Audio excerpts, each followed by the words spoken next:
Bismillahirrahmanirrahim. Assalamualaikum warahmatullahi wabarakatuh. Innal hamdalillah nahmaduhu wa nasta'inuhu wa nastaghfiruh wa na'udzu billahi min shururi anfusina wa min sayyiati a'malina. Man yahdihillahu fala mudilla lahu wa man yudlil fala hadiya lahu. وأشهد أن لا إله إلا الله وحده لا شريك له وأشهد أن محمدا عبده ورسوله اللهم صل وسلم على نبينا محمد وعلى آله وصحبه أجمعين أما بعد. Kaum muslimin dan muslimat yang dimuliakan Allah Subhanahu wa taala, alhamdulillah, segala puji bagi Allah yang senantiasa mencurahkan nikmat dan karunia-Nya kepada kita. Salawat dan salam semoga dianugerahkan Allah Subhanahu wa taala kepada Nabi kita Muhammad sallallahu alaihi wasallam. Allahumma shalli ala Muhammad wa ala ali Muhammad.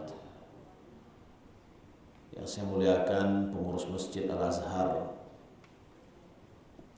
yang telah memberikan kesempatan bagi kita untuk bertemu, berjumpa di masjid yang mubarak ini, yang sebenarnya bagi saya pribadi masjid ini tidak asing lagi. Saya lupa entah berapa tahun saya khutbah Jumat di sini. Kemudian setelah itu mungkin perubahan jadwal. Jadi masjid, khususnya Masjid Al-Azhar ini adalah masjid yang tidak asing bagi saya secara pribadi. Alhamdulillah untuk sementara ini saya masih memberikan jadwal sekali dalam sebulan. Mudah-mudahan yang sedikit ini berikan berkah. Kita mengambil sebuah buku yang mudah, dan insya Allah kalau seandainya ada sukainya sudah ada diterjemahkan, akan kita cari naskah terjemahannya dan bisa kita bagi-bagikan insya Allah ta'ala. Buku yang ringan, mudah, tapi terpola. Judul bukunya adalah Khul aqidataka minal kitabi was sunnati sahihah. Kalau terjemahan letterleknya adalah ambillah akidahmu dari kitab dan sunnah yang sahih. Untuk pertemuan kali ini kita coba membahas tentang judulnya aja sebelum kita masuk ke dalam kandungan kitabnya. Buku ini dipaparkan, atau kitab kecil ini adalah tulisan kecil, dipaparkan atau disusun oleh pengarangnya dengan tanya jawab. Nah, itu sangat mudah. Pertanyaannya pendek, jawabannya juga pendek. Tapi yang kita harapkan adalah bagaimana kita bisa memahaminya, kemudian bisa kita amalkan. Pembagian yang disebutkan tadi itu sudah bagus, ya. Pembahasan kita ada kajiannya di sini, ada akidah, kemudian ada fikih, ya. Nah, dari pentingnya akidah ini akan kita lihat dari makna yang akan kita kaji malam ini. Bapak Ibu dimuliakan Allah Subhanahu wa taala.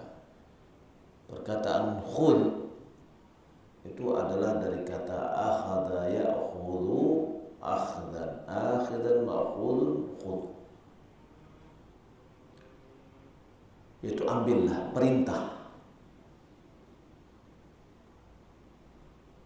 Adapun aqidataka, akidahmu. Kita sering mendengar akidah. Kadang-kadang kita ngomong, apa akidahmu? Apa pelajaran kini? Oh, pelajaran gitu akidah. Nah, itu sudah menjadi bahasa Indonesia. Namun muasal dari ungkapan itu adalah bahasa Arab. Ketika dia adalah asalnya bahasa Arab, ingin kita memahami maknanya, harus dibalikkan ke bahasa asalnya, yaitu bahasa Arab. Sehingga kita betul-betul memahami apa maksud dari orang Arab meletakkan kata-kata itu. Akidah itu secara bahasa berasal atau bermakna akad.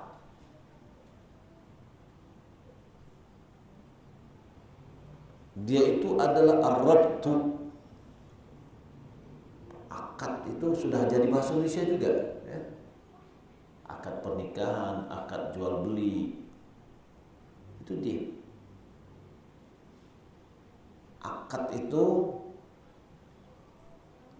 ada dua tali yang putih ingin kita sambung.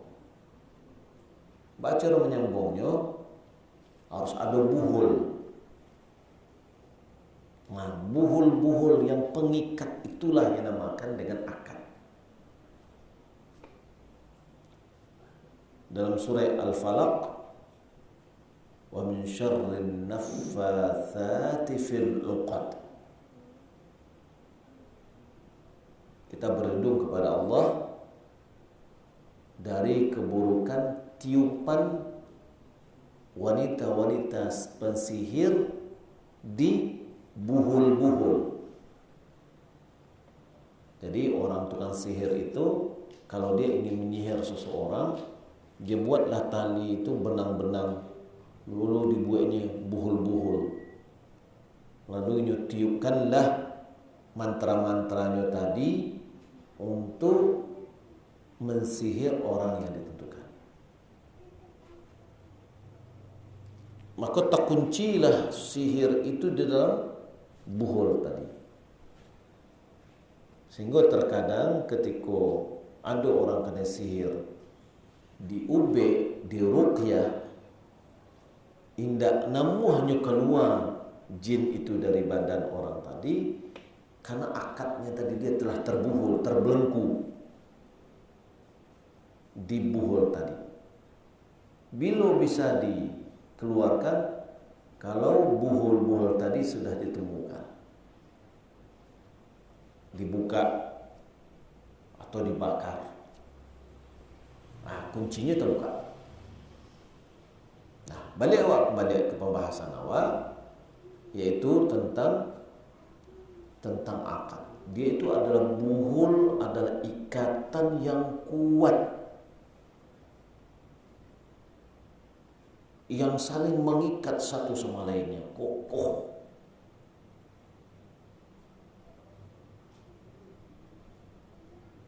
Maka dikatakanlah akad itu seperti aqdul yamin, akad sumpah.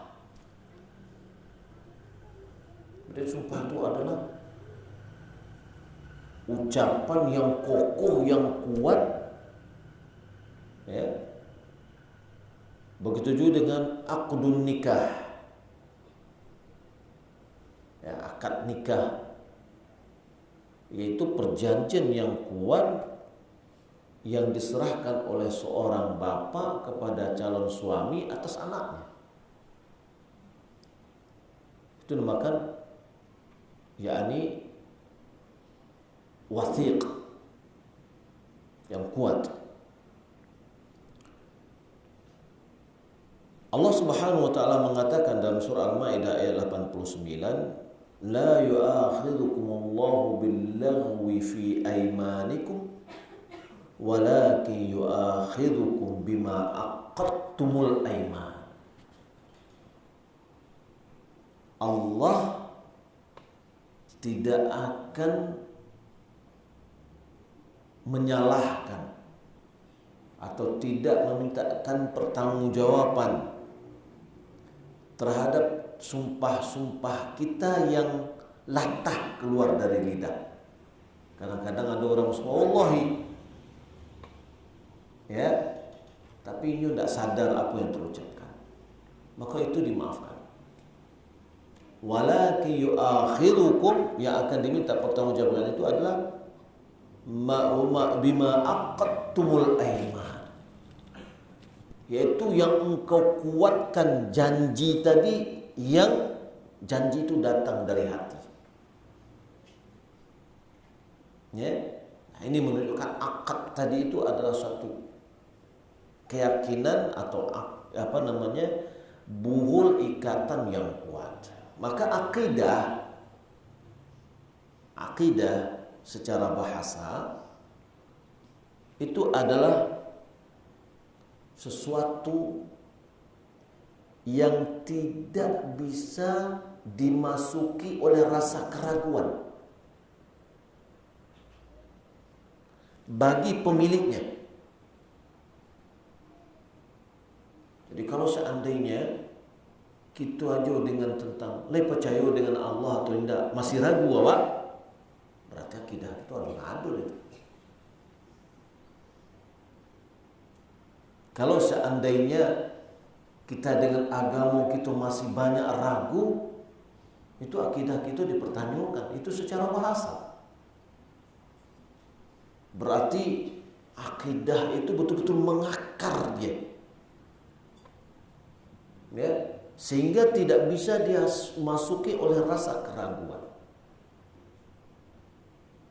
Ada sebagian umat Islam pindah agama, dek gara-gara seketik aja. Berarti tidak ada akidah. So akidah itu adalah sesuatu yang mengakar, yang kuat, yang tidak bisa menerima bentuk keraguan satupun. Maka akidah dalam agama yang dimaksud itu adalah keyakinan kita. Ya. Yaitu i'tiqad, keyakinan yang dalam hati. Seperti akidah tentang adanya Allah, akidah tentang diutusnya para rasul, akidah terhadap malaikat, dan seluruhnya itu adalah akidah, keyakinan yang kuat gitu. Nah, perlu kita ketahui keyakinan ini tidak akan bisa kuat kalau tidak didasari oleh ilmu. Ya. Maka agama Islam semakin dipelajari, semakin kuat iman. Makanya orang yang dikecualikan oleh Allah Subhanahu wa taala dari orang yang merugi, innal insana lafi khusrin, semua manusia itu dalam keadaan merugi, illal ladzina amanu, kecuali orang-orang yang beriman. Ulama mengatakan ya, maksud dengan beriman di sini adalah orang-orang yang berilmu. Maka dituntut bagi kita untuk berilmu. Orang-orang yang dari luar agama Islam masuk ke dalam agama Islam ini ada dua model. Wallahu a'lam ketiganya yang saya paham saya. Yang pertama masuk Islam karena intelektualnya. Sehingga ketika dia masuk agama Islam, kokoh dia karena ilmunya. Malahan mengalahkan banyak dari kaum muslimin yang Islamnya dari orang tuanya. Kenapa? Karena kita minim mempelajari agama kita. Orang yang lain Dia pelajari dulu, dia cari kebenaran itu, baru dia nampak kebenaran itu dalam agama Islam. Masuk di agama Islam. Ada lagi yang masuk ke dalam Islam faktor ekonomi, faktor duniawi. Ya. Apakah itu modusnya pernikahan atau modusnya ekonomi yang lain? Dilihat orang Islam ini sebenarnya pemurah pagi. Ya. Datangnya orang mu'alaf saja. Yang minta sedekah bagi kan ini mu'alaf. Ada orang modusnya seperti itu. Bapak Ibu dimuliakan Allah Subhanahu wa taala. Lalu di dalam istilah apa itu namakan akidah? Kalau tadi secara bahasa itu adalah akidah, sesuatu yang kuat, yang teruncam di hati, yang tidak dimasuki oleh rasa keraguan sedikit. Tidak bergeser. Secara istilah, secara umum adalah perkara-perkara yang wajib dibenarkan oleh hati. Akidah adalah perkara-perkara yang wajib dibenarkan oleh hati, yang menjadikan jiwa ini tentram kepadanya, sehingga jiwa ini betul-betul yakin, seyakin-yakinnya, kokoh, yang tidak bisa digoyah lagi. Nah ini kalau kita preso cie-cie, ya susah juga kayaknya. Orang yang betul-betul beragama, berakidah betul seperti itu.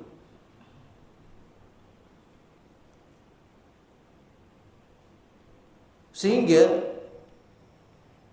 dia adalah sebuah keyakinan yang tidak dicampuri oleh rasa keraguan. Tidak ada rasa ragunya. Yuna bule keyakinan. yakni dia adalah iman yang terhuncam, yang kuat, yang tidak bisa dimasuki oleh rasa keraguan sedikit pun. Nah, sekali lagi, bahas sampai derajat itu dengan ilmu, dengan belajar, dengan menambah ilmu awak. Ya. Bapak Ibu belakang Allah Subhanahu wa taala. Adapun akidah Islamiyah, kalau kita berhubungan dengan akidah Islam kita, yaitu keimanan yang kuat terhadap rububiyah Allah, yakni keyakinan yang kuat akan Allah Subhanahu wa taala yang menciptakan, yang mengatur jagat raya ini, yang menghidupkan dan mematikan. Tidak ada satupun yang ikut campur di dalam perbuatan Allah. Allah esa di dalam. Kemudian keimanan yang kuat bahwa hanya Allah satu-satunya diibadati. Tidak ada sampai meminta kecuali hanya kepada Allah. Tidak ada yang meminta kepada kuburan. Tidak ada orang yang mengajukan jimat dan yang lain. Kalau masih ada orang memakai jimat, nah ini akidahnya dipertanyakan. Ya. Keyakinannya kepada asma dan husnanya Allah Subhanahu wa taala, asma wa sifat. Keyakinannya kepada para malaikat dan rukun-rukun iman yang lainnya, insyaallah nanti akan kita pelajari. Ini namanya akidah. Jadi baca kita mendudukan akidah ko supaya kue inyo betul-betul kue ambillah dari kitab. Apa yang masuk dengan kitab? Al-Quran. Al-Quran itu artinya apa? Secara bahasa, Quran itu artinya bacaan, makru yang dibaca.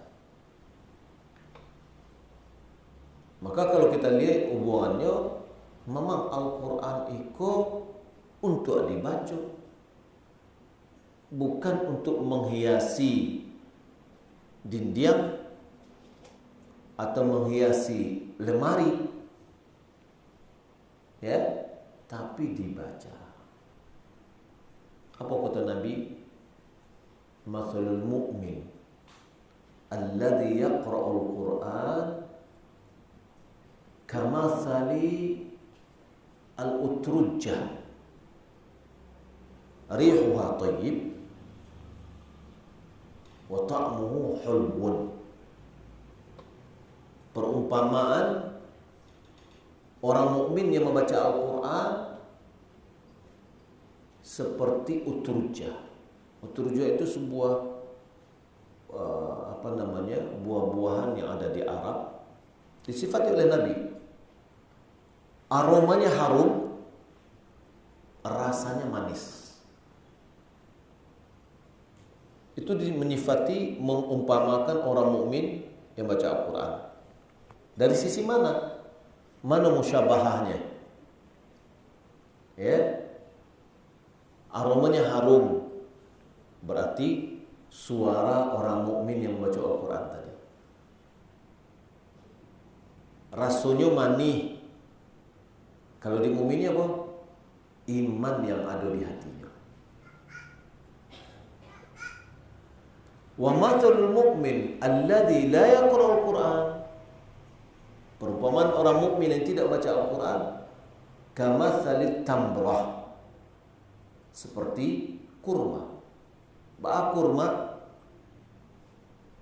ta'muhu hulwun wala riha laha. Rasanya manis, berarti imannya ada, tapi dia tidak punya aroma, tidak tercium baunya doh. Orang mukmin tidak terdengar suaranya baca Quran. Ya.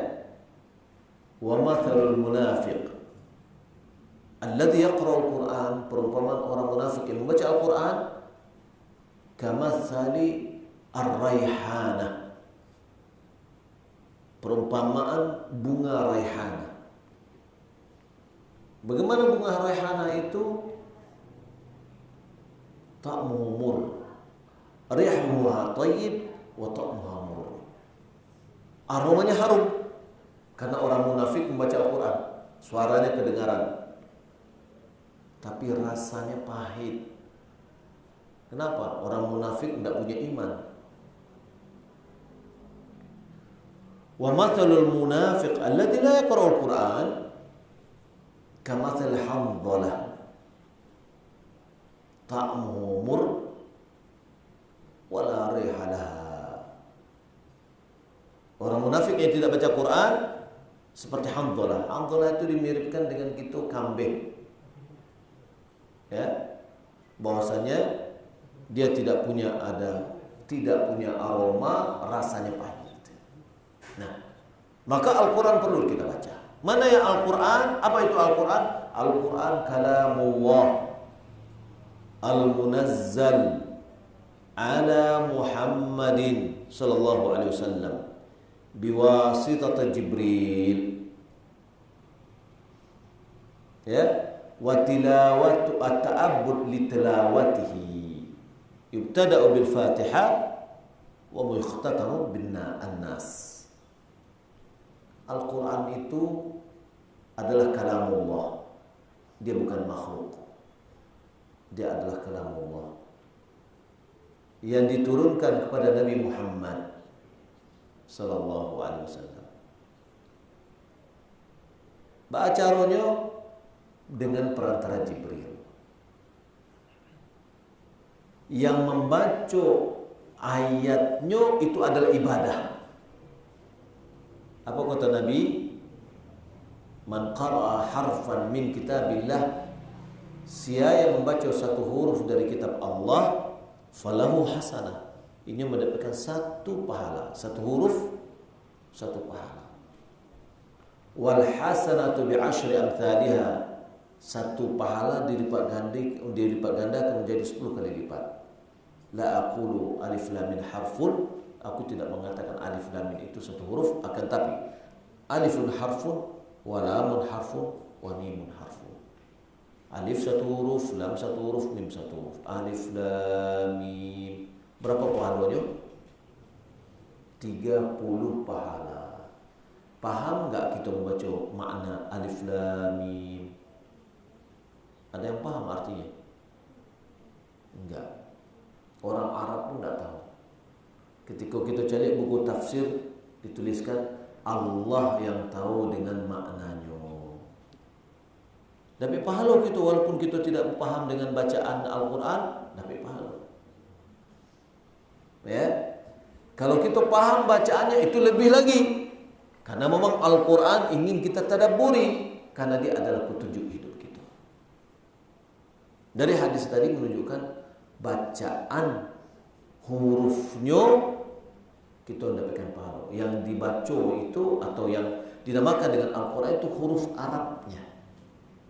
Kalau ada orang baca terjemahan aja tidak baca Arabnya, maka dia belum membaca Al-Quran. Ya, karena hurufnya itu datang dari Allah Subhanahu wa taala. Mulai dia dari Al-Fatihah sampai kepada An-Nas. Itu adalah Al-Quran. Ya, maka yang menjadi ambil akidah kita adalah dari Al-Quran. Dari mana lagi sumber akidah kita? Yang kedua adalah As-Sunnah Sahihah.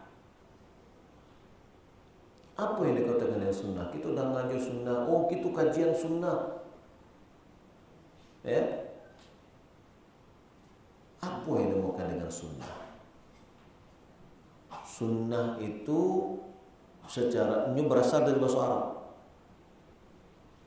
Arti sunnah itu secara bahasa adalah kebiasaan. Sesuatu yang biasa kita lakukan itu namanya sunnah secara bahasa. Termasuk juga tradisi, karena tradisi itu kan sesuatu yang biasa. Kalau ada orang datang kajian, setiapnya datang kajian paling pertama, maka kita katakan sunnahnya sefulan datang kajian lebih awal. Adalah orang setiap kajian ngantuk, ya, langgu-anggut lainnya di pojok. Pokoknya ada kajiannya dia datang rajin, tapi tidur. Kalau lah selesai kajian hilang ngantuk, ya, maka kita katakan sunnahnya sefulan mengantuk dalam kajian. Tradisinya kayak gitu. Itu secara bahasa. Sunnah nabawiyah, sunnah Nabi berarti kebiasaan Nabi. Apa kata Allah Subhanahu wa taala? Walakum fi Rasulillahi uswatun hasanah. Bagimu laqad kana lakum dalam surah Al-Ahzab. Laqad kana lakum fi Rasulillah uswatun hasanah. Sungguh telah ada bagimu pada diri Rasulullah suri teladan yang baik. Jadi kalau kita ingin mencari tuah, ya ketuah Nabi pula. Kalau ingin awak mengambil contoh kepada yang sudah. Ya. Maka Allah menyuruh kita mengambil tuahnya Nabi. Ya. Kira-kira kalau seandainya ada orang yang tidak sukunya dengan tuah Nabi gitu, tidak sukunya dengan tradisi Nabi, lain umat Nabi juga, gitu. Itu secara bahasa. secara istilah setiap yang didapatkan dari Nabi, baik itu perkataannya, itu perkataan Nabi, atau perbuatannya, atau takrirnya, maka itu adalah sunnah. Jadi kalau perkataan Nabi kita ikuti. Akidah kita harus dari Al-Quran dan dari perkataan Nabi, atau dari perbuatan Nabi, ya, atau dari takrir Nabi. Apa itu takrir? Takrir itu sahabat melakukan sesuatu di hadapan Nabi. Nabi indak melarang, indak menyuruh, indak ada komentar Nabi. Itu namanya takrir. Nabi padian sih. Kalau itu sebuah kemungkaran, pastilah Nabi melarangnya. Karena Nabi tidak membiarkan sebuah kemungkaran di hadapannya.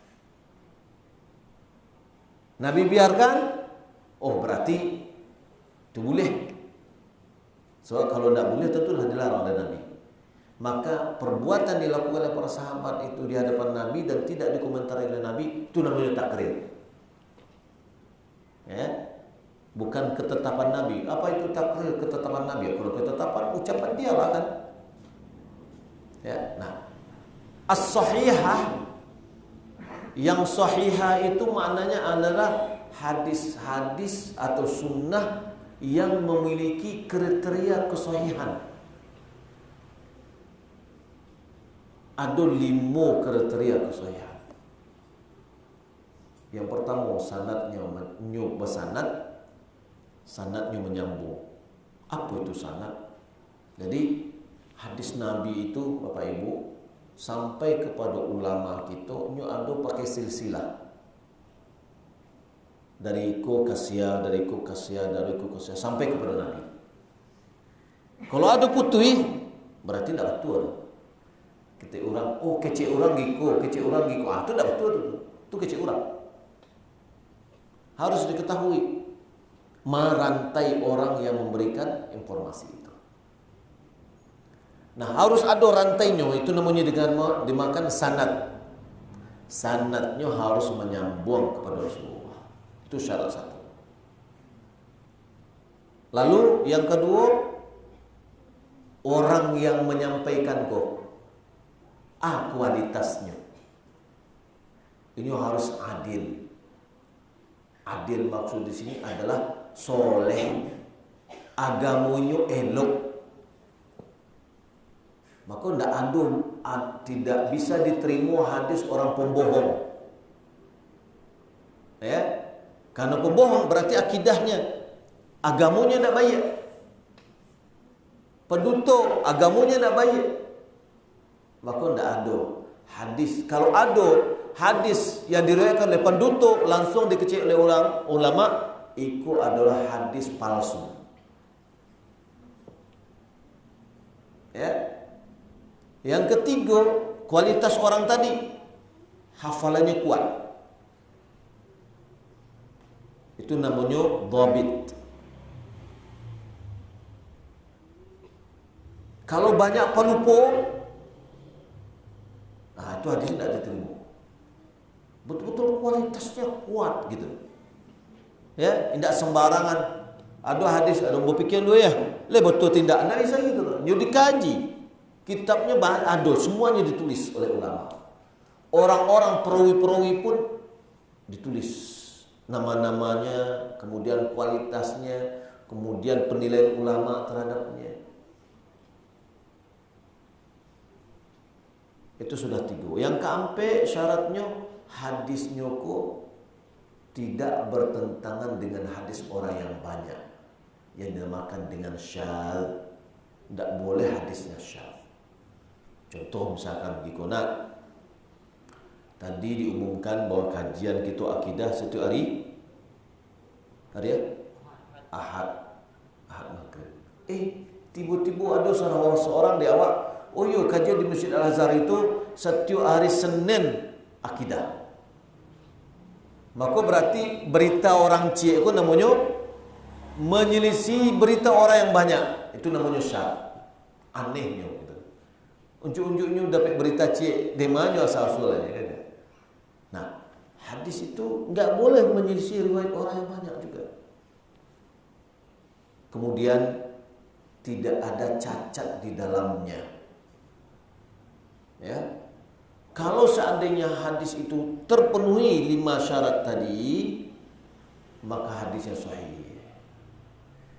Satu di antara syaratnya tidak terpenuhi, maka hadisnya tidak sahih. Ya, Bapak Ibu dimuliakan Allah Subhanahu wa taala. Kenapa harus hadis sahih? Ya, kenapa hadis sahih?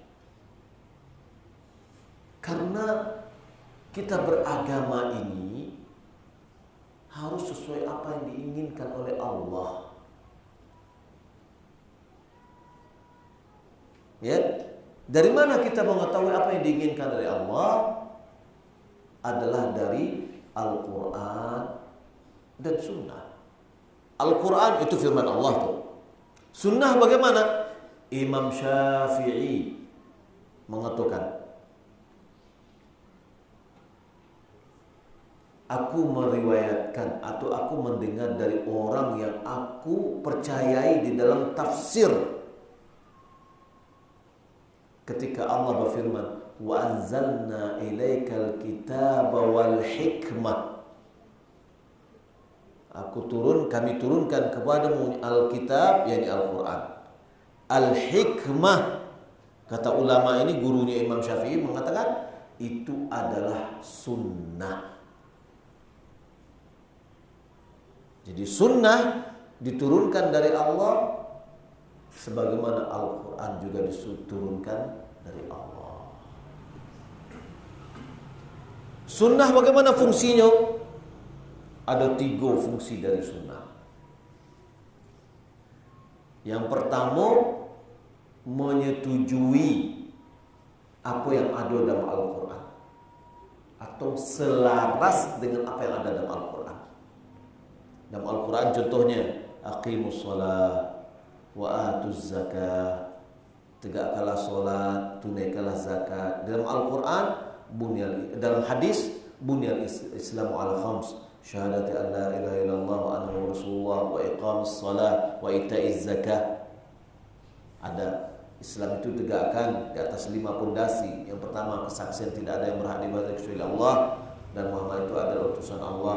Menegakkan sholat. Dalam Al-Quran dikatakan tegakkanlah sholat. Dalam hadis dikatakan menegakkan sholat. Tunaikan zakat. Dalam Al-Quran begitu juga.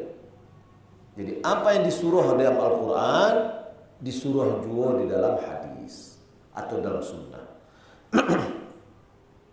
Yang kedua, menjelaskan apa yang masih global di dalam Al-Quran, merinci apa yang masih umum di dalam Al-Quran, atau mengkhususkan apa yang masih umum dalam Al-Quran. Ya, memberikan penjelasan. Ada enggak kalau seandainya ada orang mengatakan ambo hanya berpegang teguh dengan Al-Quran saja, tidak kepada sunnah. Kira-kira bisa tahu enggak dia solat itu berapa kali dalam sehari? Tidak akan bakal dia tahu. Sebab dalam Al-Quran tidak disebutkan 5 solat, 5 waktu. Dia tidak akan bisa mengerjakan solat zuhur berapa rakaat. Asar, dia tidak akan dapatkan dalam Al-Quran asar itu 4 rakaat, maghrib 3 rakaat, isya 4 rakaat. Enggak bisa. Kalau ada orang mengatakan saya hanya berpegang teguh dengan Al-Quran saja, berarti dia tidak sholat. Kalau sholat, dia sholatnya tidak seperti sholat kita. Sebab apa yang akan dibaca dalam sholatnya? Semua rinciannya ada dalam sunnah Nabi SAW. Dalam Al-Quran diperintahkan mengeluarkan zakat ketika seorang mengeluarkan zakat, dia tidak akan bisa bagaimana rincian zakat itu kecuali melalui sunnah Rasulullah SAW. Allah mengatakan, as-sariqu was-sariqatu faqta'u aydiyahuma jazaa'an bima kasaba nakalan min Allah wallahu azizun hakim. Laki-laki yang mencuri, perempuan yang mencuri, potonglah tangan mereka keduanya. Berarti motongnya dari mana? Tangan. Kalau kita balik kepada Al-Quran, berarti potongnya ke siku. Ini mencuri, potong tangannya, yang menemukan tangan dari siku sampai ke siku. Namun datang Nabi menjelaskan praktik pemotongnya itu adalah dari pergelangan tangan. Nah, berarti Al-Quran datang dengan umum, hadis datang mengkhususkan. Itu bagian dari fungsi sunnah. Yang ketiga, memunculkan hukum secara lafaz belum dicantumkan di dalam Al-Quran, secara mantuk, secara ucapan. Sebagai contoh,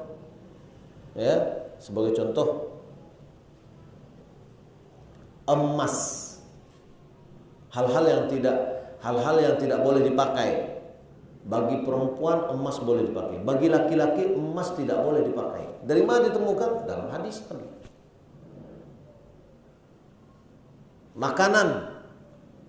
Makanan yang diharamkan dalam Al-Quran hanya darah, bangkai babi, kemudian apa yang disembelih itu dengan selain nama Allah. Tapi dalam hadis Nabi dijelaskan, burung yang tidak boleh dimakan adalah burung yang dzumikhlab, yaitu yang bisa menangkap dengan kukunya. Maka elang itu nggak boleh dimakan, haram dimakan. Dzunabim minas siba, setiap hewan buas yang bertaring, baik dia buas wahsy atau ma'luf, ya, apakah dia itu adalah hewannya, dia binatang buas, apakah dia yang liar atau jinak, ya. Anjing itu bagian dari binatang buas. Anjing itu terbagi juga, ada anjing liar, ada anjing bukan anjing lapeh maksudnya, ya. Kayak seperti bagian perbedaan serigala dengan anjing, hanya namanya aja beda. Bagi orang ada yang mengatakan serigala itu adalah anjing lepas, anjing liar. Nah, itu adalah bagian dari dia bertaring. Setiap yang bertaring dari binatang buas itu adalah haram. Maka harimau nggak boleh dimakan, singa nggak boleh dimakan, ya. Nah, jadi datanglah sunnah menjelaskan hukum yang belum ada dalam Al-Quran. Dalilnya mana nih? Dalilnya juga dari Al-Quran. Allah Subhanahu wa taala berfirman, "Wa anzalna ilaika dzikra litubayyana lin-nasi ma nuzzila ilaihim." Kami turunkan kepadamu zikir agar kamu, yakni zikir maksud Al-Quran, agar kamu menjelaskan kepada manusia apa yang diturunkan kepada mereka. Bapak Ibu muliakan Allah Subhanahu wa taala. Maka akidah kita adalah sesuatu yang kita yakini, yang akan mengakar di dalam hati kita, yang tidak bisa dimasuki oleh rasa keraguan sedikit pun, harus bersumber dari Al-Quran dan Sunnah. Sebab kalau tidak, salah jadi. Contoh lain, sebagian keyakinan-keyakinan yang telah terhuncam pada diri kita, ada enggak? Ada waktu ketik dulu salah ditekankan. Ya, kita mencari kadang-kadang anak-anak kita mungkin kita jo setiap berjalan dekat kuburan tagak bulu romawa. Karena salah memberikan informasi hantu lah, entah apalah. Itu tertancap di hati, itu menjadi keyakinan jadinya. Anak Arab itu kalau dia baru lalang malam hari di kuburan tidak takut ya. Ya, salah kita menancapkan keyakinan di dalam hati itu akan berbekas terus. Dan itulah selalu, ya, kalau kita lihat terkadang Bapak Ibu, ya, alhamdulillah di Minang ini agamanya bagus. Tapi sebagian orang memandang begini, seakan-akan akidah itu pohon beringin. Lalu batangnya dipotong, ditanam di atasnya di step di atasnya pohon mangga. Keluarnya apa?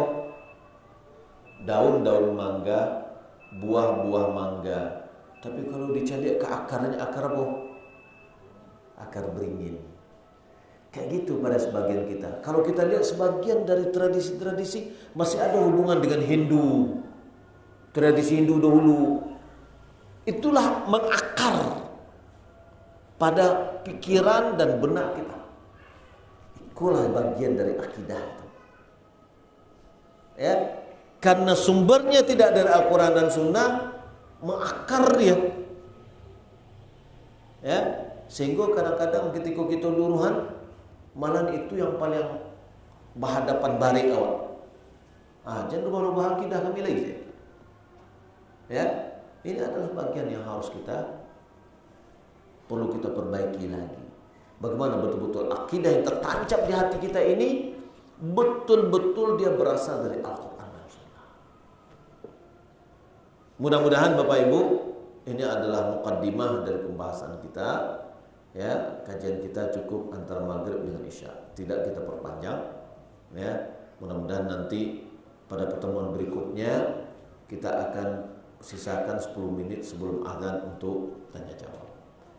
Mudah-mudahan bermanfaat Bapak Ibu dimuliakan Allah Subhanahu wa taala. Jadi pada hari ini atau malam ini tidak ada tanya jawab. Insyaallah pada pertemuan berikutnya kita buka tanya jawab. Sallallahu Muhammad wa ala alihi wa sahbihi ajma'in. Wassalamualaikum warahmatullahi wabarakatuh.